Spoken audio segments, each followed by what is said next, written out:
আর বন্ধুরা, দেবযানী রান্নাঘরে সবাইকে স্বাগতম। আজ বানাবো এই চিংড়ি মাছগুলো দিয়ে সর্ষে কাঁচা লঙ্কার ভাপা। দেখুন বন্ধুরা, চিংড়ি মাছগুলো ঠিক কত বড় বড়। আর এই চিংড়ি মাছেই বানাবো সর্ষে কাঁচা লঙ্কা দিয়ে ভাপা। তো প্রথমেই চিংড়ি মাছগুলো কেটে বেছে পরিষ্কার করে নিয়ে চলে আসি।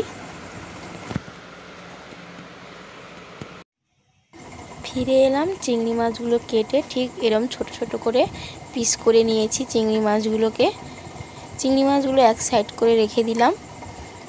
অন্যদিকে একটা বাটিতে সর্ষে কাঁচা লঙ্কা জলে ভিজিয়ে রেখেছিলাম, ওইগুলো বেটে নিয়ে আসি। আমার বাটা হয়ে গেছে।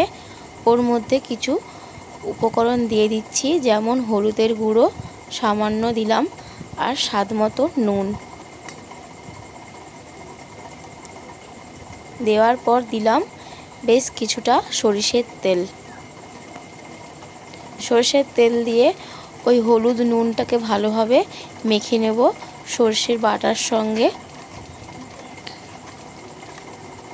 ভালো করে মাখা হয়ে গেলে ওর মধ্যেই দিয়ে দেব চিংড়ি মাছগুলো।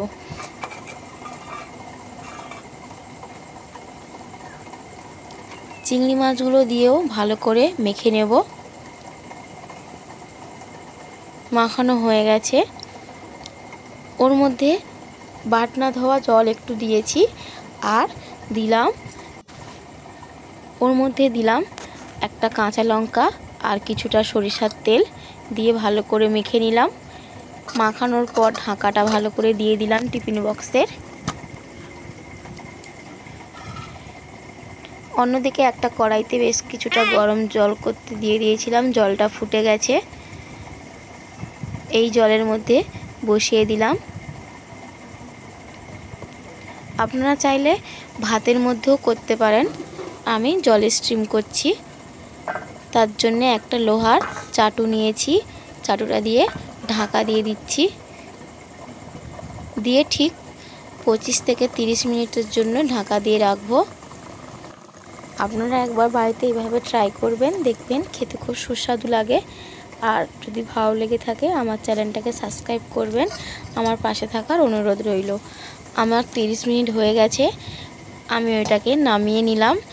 এবার ঢাকা খুলে দেখালাম, ঠিক এই রকম আমার দেখতে হয়েছে।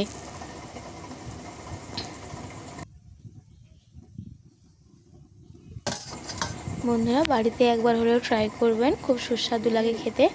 নমস্কার।